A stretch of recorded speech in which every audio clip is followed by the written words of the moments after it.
Hi, I'm April Gederowski. Coming up in this issue of Marlborough magazine, one of Marlborough's most storied musical icons has closed the book on her career. Sophie Burke sits down with Joan Toohey. We'll also introduce you to a man who rides his bike for a good cause. In Community Stars, take a look at a local volunteer who uses television to assist the community. These stories and more coming up on this issue of Marlborough magazine.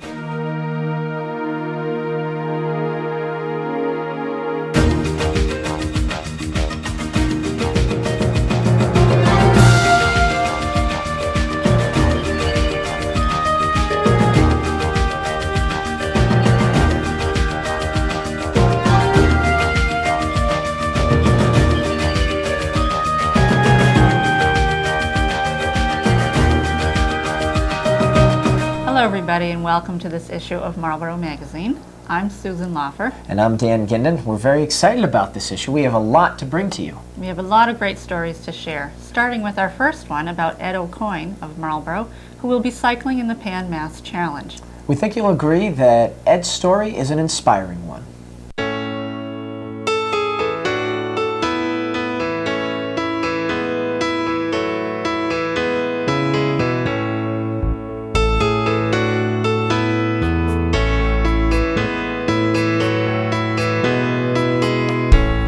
Every summer, over 4,000 bicyclists from around the world travel 194 miles across Massachusetts to raise money to fight cancer. This event is called the Pan Mass Challenge. This year is the 25th anniversary of the ride, and the charity hopes to raise over $17 million. Meet Ed O'Coin. This Marlborough man is doing his part to raise money. The avid biker has seen firsthand the effects cancer can have on families. Actually, I've always been a rider. I've always enjoyed cycling. And ever since I've first heard of the Pan Mass Challenge several years ago, I always thought I'd like to do it. But, you know, life gets in the way. And then when my son Christopher was diagnosed with leukemia in March of 2000, I quickly understood that people with cancer or family members of people with cancer become very frustrated, and that they feel that there's nothing that they can do, there's nothing that they can contribute. And we as individuals can't do a whole lot in the fight against cancer, but we together can do a lot. So I thought about it, talked to my wife, and we decided that my participation in the Pan Mass Challenge would be a good thing, not just for Chris and for us, but for the greater good. So in 2001, I signed up for my first Pan Mass Challenge and rode the Sturbridge to Provincetown route, and it was very rewarding, and Christopher was there at the finish line, as he was the second year, but last year Christopher passed away and he was not at the finish line. So we lost Christopher. Christopher didn't make it. He relapsed in October of 2002 and died in November of 2002. The passing of Ed's son Chris has not stopped him from participating in the Pan Mass Challenge. He feels there is still much more work to be done. If I was to stop now, it would just sort of feel like, well, it's over for me, there's nothing else that I can do. I wasn't able to help Chris, and I could stop now, but that's not really what it's about, because if we all join together, as we do every year as a mass of riders, this year there are over 4,100 riders registered in the Pan Mass Challenge, and this year's goal is a total of $17 million. The Pan Mass Challenge accounts for the largest percentage of revenue into the Dana-Farber Cancer Institute. One thing I should mention is that all the money raised by the Pan Mass Challenge goes directly to the Jimmy Fund, and in turn, of course, to the Dana-Farber Cancer Institute for treatment of people with cancer and for research of ways to avoid cancer and ways to treat cancer. So even though we can't help Christopher now, there's still a lot of Christophers out there. In addition to his son Chris, Ed also lost his father-in-law Frank to cancer in January, and recently a good friend was diagnosed.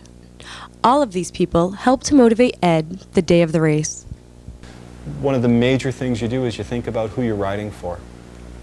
When you see the kids at the Jimmy Fund Clinic who are undergoing chemotherapy, who, you know, they've got the obvious symptoms of chemotherapy with no hair and the sad look in the eyes, but they continue to play and they continue to be children. And I defy anyone to say, no, I can't make this ride of 110 miles when you look at a child who's living through chemotherapy and multiple rounds of chemotherapy and bone marrow transplants and all the other wickedness that comes along with the treatment for cancer. I defy people to say, no, I can't make that 110. You'll make the 110 miles that day and you'll make the 84 the next day, because that's easier to do than it is to go through chemotherapy, than it is to withstand the treatments that go along with cancer. Ed spends much of the precious little free time he has training for the ride. But in addition to the physical training, he spends many hours fundraising. His goal this year is $17,000, and he is grateful for any donation. No amount is too small. It's surprising when people offer a donation to me, they always say, gee, I wish it could be more. Gee, I wish there was something more I could do. My answer is always, you did something. That's the important part. If 1 million people gave, we're talking $1 million here, and that's a tremendous amount of research and treatment with $1 million. So any amount that people wish to give is fine. There's not a limit, there's no judgment. Please give a donation if you can. To help Ed raise money for this year, send him an email at ocoin@comcast.net. For Marlborough, I'm April Gadarowski. Well, it is August, and before you know it, kids at home, block your ears. It's going to be time to go back to school. However, this fall, not everything will be the same at Marlborough High School. The music department will be missing a face that so many have come to know over the years. Here's Channel 8's Sophie Burke with the story. Right now I'm cleaning out catalogs that I have collected over the year, weed them out, and keep the things that the new teacher and the new coordinator might find valuable. Also cataloging music, basically figuring out which are personal things, which things will be put away for the next teacher, and try to catalog things. It's going to take me over a week. Really? It's over 20 years of collected materials here. Yeah. So a lot of things I'm throwing away that I won't need anymore. Yeah. And I look at them and I say, why did I keep all this stuff? For the first time in 22 years, Joan Toohey will not be collecting more catalogs this summer to bring back to school in the fall. After 28 years in the Marlborough Public Schools, Mrs. Toohey finally has a summer off. Everybody says you have the summer off. During the summer I was always, not always, but a lot of my summertime was involved in preparing, as is any music teacher. They're looking at music, so they're getting ready for the fall, and you always have that on your mind. Even though Joan has known about her retirement for the past 3 years, the fact that she won't be coming back to the high school in September still hasn't hit her. I was watching, we went to see Harry Potter, and they were showing previews of a movie coming up in November with Tom Hanks. It's a Christmas, I forget the name of it. And there was this wonderful music in the background, choral groups, and I thought to myself, that would be a great number to do. And I went, wait a minute, I don't have to think about that anymore. During her tenure as a music teacher in the Marlborough schools, Joan's emphasis has been on getting kids to take music seriously. She's increased enrollment in the vocal programs at the high school and increased the presence of the school's performing groups around town. She has big shoes. She's leaving big shoes for us to fill.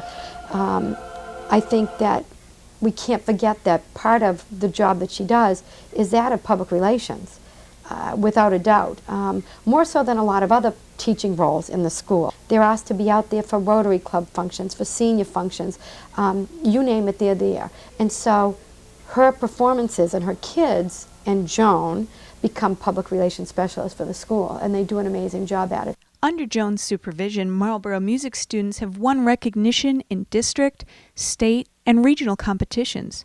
But for Joan, the plaques were never the point. It's nice to get the medals, but I always believed that there was so much more that they could gain by those, if you want to call them competitions. Number one, where were they as a group in the scheme of things?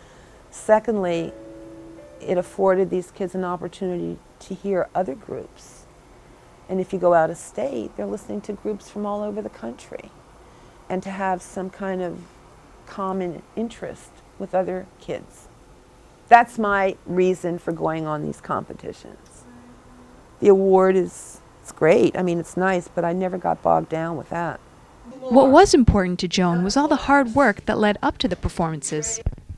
When we would get in front of an audience and perform a concert, that's the end part of it. The good part was the cooperative learning among all the performers, trying to bring the blend and the harmony together, and the frustrations when somebody couldn't get their part right, and all the mechanisms that go into the final performance that only I share with the students. Born in Waynesboro, Pennsylvania, this fixture of the Marlborough Public Schools music department showed her musical inclinations from an early age. I would say music was always in my life from little on. Just took me a while to realize. Finally in college, you're thinking, what do you want to do? What do you want to do? Well, gee, maybe I'll try music. Although she initially debated whether to go into vocal performance or to become a music teacher, Joan graduated from Seton Hill University in Pennsylvania with a bachelor's in music education. When I finished college, I could have taught. I had a job in California, music job. I had a job in Maryland, and I had a job in Pennsylvania in Parkland School District, which was not really Allentown, but it's kind of like a township. It was like 10 minutes to work. And and I had one in New Jersey too. I had 4 jobs. And my dad said, you've been away for 4 years, why don't you stick around here for a year and come back? And so that's how I ended up staying at home and teaching. After her first year of teaching, Joan enrolled in a master's program at Boston University for music education. She graduated in 1969. And again, there were lots of music jobs available. And my professor or my mentor or whatever said, why don't you try Marlborough? He said he knew Cosmo Valenti, knew he was a good guy because Cosmo had been there at BU. So that's what I did. I had an interview, I was hired. It was the spring of 1969, and at that time I had several positions to fill. And we had one position that was high school and junior high school vocal. And Joan Toohey, by the way, her name was Joan Mahalsik, had applied. So I interviewed her, and she had very good credentials. But I'm not sure down deep if she was really anxious to stay in New England or go back to Allentown, Pennsylvania, where she came from. And I think that was really a big decision for her to make because her family was all out there. However, a few days later she called and said that yes, she would accept the position in Marlborough. So we were happy to have her. Joan's decision to work in Marlborough instead of going home to Pennsylvania was a defining one for her and for Marlborough. As a result of this decision, she met her future husband, Jim Toohey, started a family, and began an affiliation with the Marlborough Public Schools that would eventually affect hundreds of lives. My name's Will McLeod Silberstein. I moved here in 10th grade, so I studied from Mrs. Toohey for like my last 3 years. I'm Tom Coiner. I attended Marlborough High School. I graduated in 05. No, that's when I graduated college. I graduated college in 05. I graduated in 01 from Marlborough High School.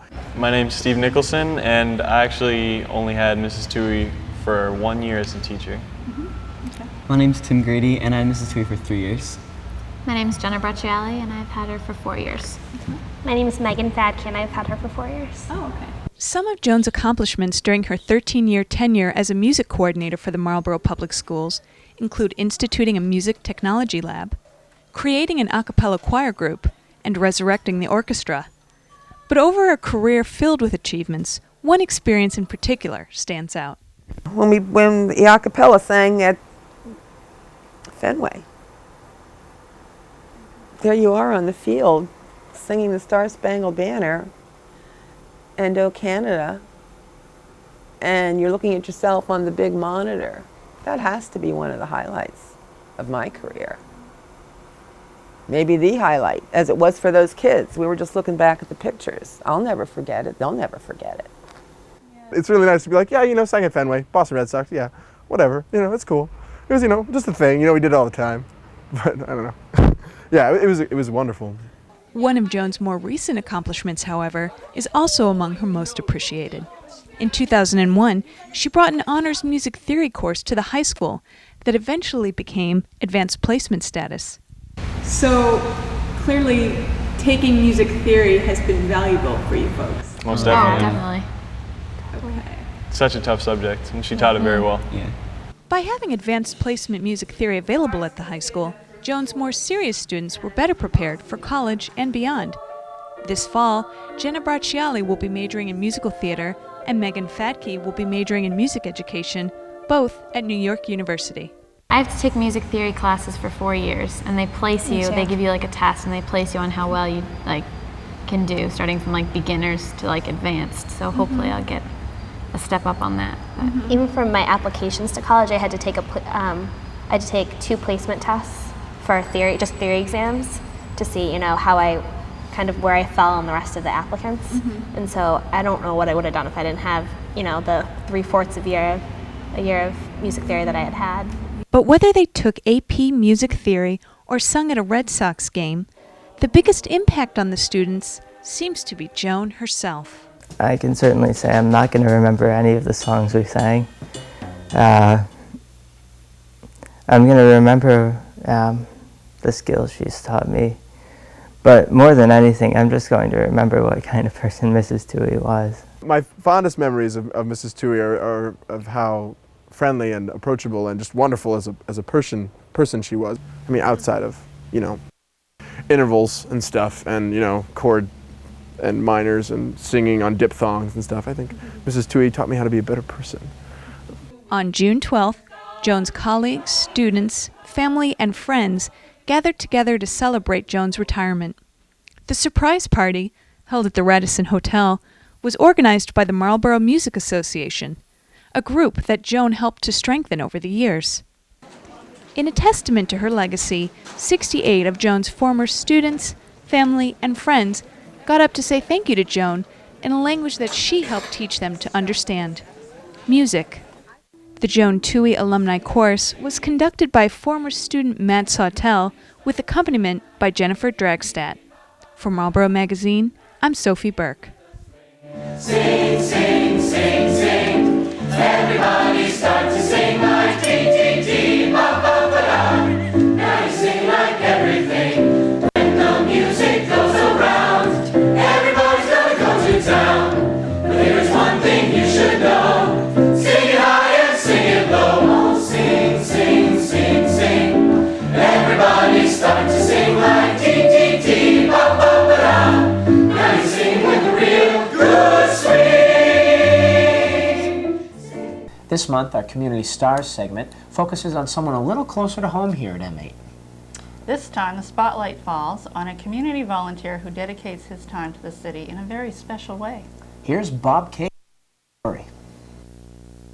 Who let the dogs out? Who let the dogs out?